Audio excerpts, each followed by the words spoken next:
بسم اللہ الرحمن الرحیم۔ السلام علیکم۔ آج کے اس ویڈیو میں ہم حضرت آدم علیہ السلام کے بارے میں جانیں گے، جن کو اللہ تعالیٰ نے اپنے ہاتھوں سے بنایا اور ہم سارے انسان ان کے نسل ہے۔ چلیے شروع کرتے ہیں۔ Real life story of prophet Adam علیہ السلام۔ سورہ بقرہ میں اللہ نے آدم علیہ السلام کا ذکر کیا۔ جب اللہ نے انسان کی مخلوق کو پیدا کرنے کا ارادہ کیا تو اللہ نے فرشتوں سے فرمایا، میں زمین میں اپنا ایک خلیفہ بنانے والا ہوں۔ فرشتوں کو لگا کہ شاید ان کی عبادت میں کوئی کمی رہ گئی ہے، اس لیے اللہ نے نئی مخلوق بنانے کا ارادہ کیا ہے۔ فرشتوں نے جنوں جیسی دوسری مخلوق بھی دیکھی تھی جو زیادہ عقل نہیں رکھتے تھے اور خوں ریزی کرتے تھے۔ فرشتوں نے اللہ سے کہا، اے اللہ، ہم تیری تسبیح، حمد اور پاکی بیان کرتے ہیں۔ کیا تو ایسی مخلوق پیدا کرے گا جو زمین میں فساد کرے گی اور خون خرابہ کرے گی؟ اس کے جواب میں اللہ نے فرمایا، جو میں جانتا ہوں وہ تم نہیں جانتے۔ فرشتوں نے آپس میں کہا کہ اللہ تعالیٰ جو بھی مخلوق پیدا کرے گا وہ ہم سے زیادہ علم نہیں رکھ سکتی۔ پھر اللہ نے آدم علیہ السلام کو علم سے نوازا اور انہیں کچھ چیزوں کے نام سکھا دیے۔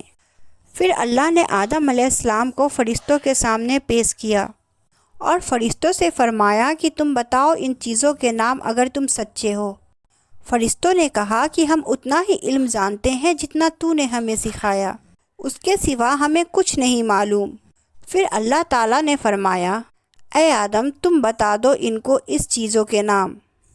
پھر جب آدم علیہ السلام نے ان چیزوں کے نام بتا دیے تو اللہ نے فرشتوں سے فرمایا، میں نہ کہتا تھا کہ میں آسمانوں اور زمینوں کی پوشیدہ چیزوں کو جانتا ہوں۔ پھر اللہ نے فرشتوں سے فرمایا کہ تم آدم کو سجدہ کرو، تو سب سجدے میں گر پڑے مگر شیطان نے سجدہ نہیں کیا۔ پھر اللہ نے فرمایا کہ اے ابلیس، تجھے کیا ہوا کہ تو سجدہ کرنے والوں کے ساتھ شریک نہ ہوا؟ شیطان نے تکبر میں کہا کہ میں ایسا نہیں ہوں کہ انسان کو سجدہ کروں جسے تو نے خنخناتے ہوئے سڑے ہوئے غارے کی مٹی سے بنایا ہے۔ میں اس سے بہتر ہوں، تو نے مجھے آگ سے پیدا کیا اور اسے مٹی سے پیدا کیا ہے۔ اللہ نے شیطان سے فرمایا، یہاں سے نکل جا، تو مردود ہے اور تجھ پر قیامت کے دن تک لعنت برسے گی۔ شیطان نے کہا، مجھے قیامت تک مہلت دے۔ اللہ نے فرمایا کہ تجھ کو مہلت ہے۔ شیطان نے اللہ سے کہا کہ تو نے مجھے گمراہ کیا ہے، میں قسم کھاتا ہوں کہ میں انسان کی سیدھی راہ پر بیٹھوں گا، پھر میں ان پر حملہ کروں گا، ان کے آگے سے بھی، پیچھے سے بھی، دائیں سے بھی اور بائیں سے بھی، اور ان میں سے اکثر کو تو شکر گزار نہیں پائے گا۔ اللہ نے فرمایا، تو یہاں سے نکل جا ذلیل و خوار۔ جو ان میں سے تیرا کہنا مانے گا تو میں ضرور تم سب سے جہنم کو بھر دوں گا۔ بے شک میرے خاص بندوں پر تیرا ذرا سا نہیں چلے گا۔ جنت کی ساری نعمتوں کے باوجود آدم علیہ السلام جنت میں اکیلا محسوس کرتے تھے۔ پھر اللہ نے حوا علیہ السلام کو بنایا تاکہ آدم علیہ السلام ان سے سکون پا سکے۔ اللہ نے فرمایا، اے آدم، تم اور تمہاری بیوی جنت میں رہو، پھر جس جگہ سے چاہو تم دونوں کھاؤ، لیکن اس درخت کے پاس مت جانا ورنہ تم ظالموں میں سے ہو جاؤ گے۔ پھر شیطان نے ان دونوں کے دل میں وسوسہ ڈالا اور کہنے لگا، تمہارے رب نے تم دونوں کو اس درخت سے اس لیے منع کیا تھا کہ تم کہیں فرشتے نہ بن جاؤ یا پھر کہیں ہمیشہ زندہ رہنے والوں میں نہ ہو جاؤ۔ اور شیطان نے قسمیں تک کھا لی کہ وہ ان کا خیر خواہ ہے، پشمر دے کر ان کو درخت کی طرف کھینچ ہی لیا۔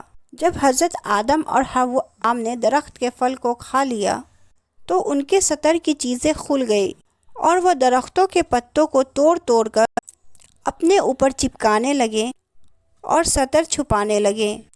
پھر اللہ نے ان کو پکارا اور فرمایا، کیا میں تم دونوں کو اس درخت سے منع نہ کر چکا تھا اور یہ نہ کہہ چکا تھا کہ شیطان تمہارا کھلا دشمن ہے؟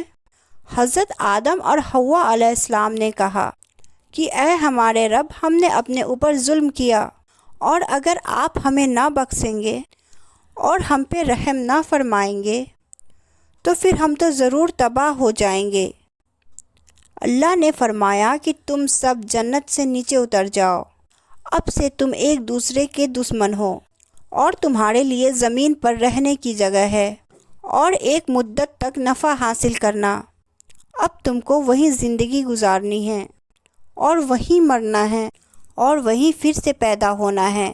دنیا میں آنے کے بعد آدم علیہ السلام نے اللہ سے 40 سال تک معافی مانگی، پھر اللہ نے آدم علیہ السلام پر رحم کھا کر انہیں معاف کر دیا اور فرمایا کہ تم اور تمہاری اولاد دنیا میں رہو، اور یہ بات یاد رکھو کہ جب میری طرف سے کوئی نبی ہدایت لے کر تمہارے پاس آئے تو تم اس کا کہنا ماننا، اور جو لوگ میرے نبیوں کی بات کو نہیں مانیں گے اور ہماری آیتوں کو جھٹلائیں گے وہ دوزخ میں جائیں گے، ہمیشہ وہیں رہیں گے۔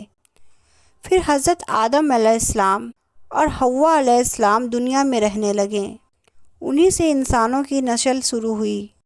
آدم علیہ السلام تقریباً 900 سال زندہ رہ کر وفات پا گئے۔ قرآن کے اس واقعے سے ہمیں یہ ہدایت ملتی ہے کہ جب شیطان نے غلطی کی تو اس نے معافی مانگنے کے بجائے تکبر کیا اور اللہ کو ہی اپنی گمراہی کا الزام دیا۔ پر جب آدم علیہ السلام سے غلطی ہوئی تو انہوں نے اپنی غلطی مانی اور فوراً توبہ کری، اور تب تک معافی مانگتے رہے جب تک اللہ کو راضی نہ کر لیا۔ آدم علیہ السلام کی سنت یہ ہے کہ جب انسان سے غلطی ہو جائے تو وہ اللہ سے اپنے گناہوں اور اپنے رب کو منا لے، بے شک اللہ بہت معاف کرنے والا اور بڑا مہربان ہے۔